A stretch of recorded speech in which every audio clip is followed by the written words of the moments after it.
Travail, une fierté pour Hassan Kobzaoui.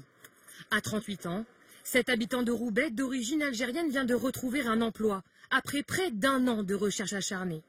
En tout, il a envoyé plus de 120 candidatures. C'est une période qui chamboule pas mal de choses dans la vie d'une personne et d'une famille. C'est assez compliqué effectivement à expliquer et à décrire. Le CV d'Hassan Kobzaoui est pourtant bien rempli. Une carrière dans l'armée avant de devenir électricien et chef de chantier.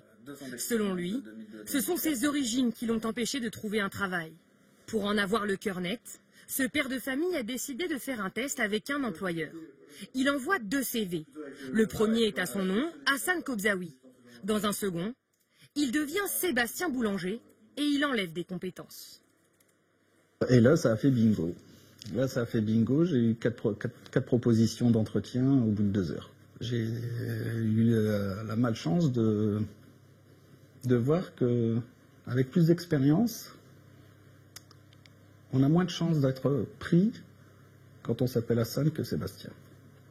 Nous avons essayé de joindre l'entreprise concernée. Le patron refuse de nous prendre au téléphone. Je ne veux pas rentrer dans cette polémique.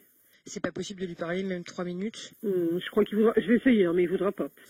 Depuis 40 ans, les mesures contre la discrimination à l'embauche se succèdent.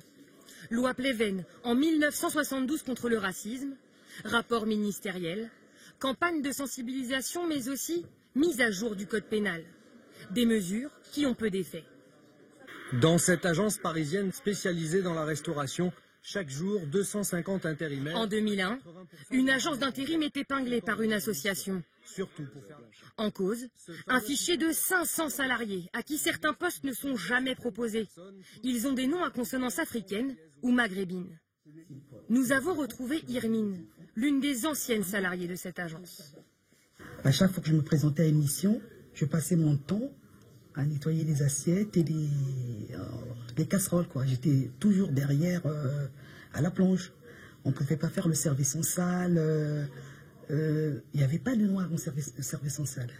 À l'époque, l'association porte plainte. Il y a quelques jours, après une instruction interminable qui aura duré 16 ans, c'est la désillusion.